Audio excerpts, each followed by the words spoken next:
The Canadian national anthem played by a Ukrainian military band in Kiev is a familiar and welcoming sound for the Canadian forces. This was just part of a remarkable and somewhat unusual reception. The dozens of police officers, troops and officials are surrounded by military hardware including sniper rifles and machine guns.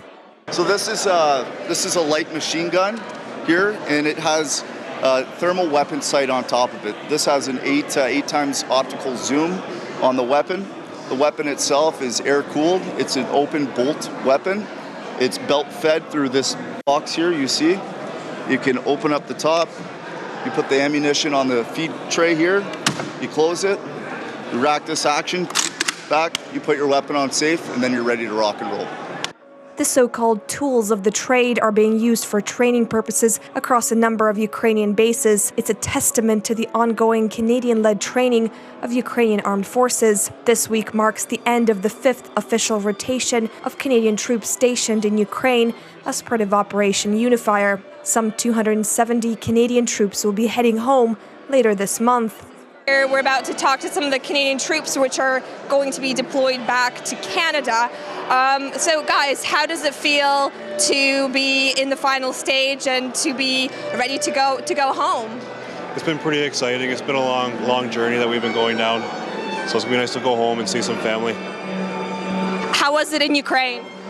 It was great. It was a nice experience, and it was a bit warmer than would have been back in Canada for us. You're not gonna miss the winter season? Well, it's getting to be spring here now, so we're going back to an even colder place, but hopefully that doesn't stick around too long. What are you going to remember about Ukraine? The hospitality of the people was amazing, and making new relationships. Yeah. And what about you? What are you going to miss the most about kind of being here and sharing your experiences with your Ukrainian counterparts? It would probably be the gratification at the end of the day after working with some great soldiers here on the ground and just seeing them develop and shape as not just an armed force but individual soldier skills as you train with them throughout this deployment. As of March 1st, the Canadian Armed Forces Joint Task Force trained more than 6,200 Ukrainian soldiers. Apart from tactical training, the program also provides guidance on casualty evacuation and combat first aid.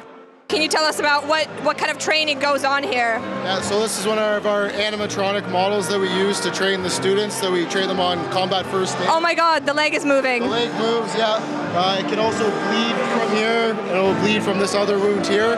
So these are things that we use to help the students learn to use different items that we provide to them with these IFAKs, individual first aid kits. So once the students finish our training cycle, we will donate one of these first aid kits to them, and using this mannequin, they've received the training that's required to save another soldier's life on the battlefield. So, but if an injury like this, I mean, how do you go about, what would be the first thing if you see an injury like this? So one of the things that we would use would be like a tourniquet. So it would be something like this, and the students are all trained on how to use a tourniquet, the proper applications to use it on themselves and on another soldier. Canadian troops are now being embedded in Ukrainian battalions for exercises at the Yavoriv military base, a breakthrough in the ongoing military drills. The commander of the task force, Lieutenant Colonel Chris Reeves, tried to persuade them to come out to this reception to tell us about it. They said, no, we're having too much fun. We can't leave our Ukrainian battalion. What's next for Canadian-Ukrainian military cooperation? I hope Ukraine regains its territory. I hope it has a military that is partnered with Canada, either in Europe or around the world.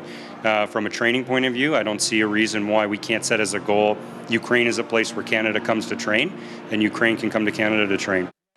For UATV, this is Tamara Rosevan in Kiev.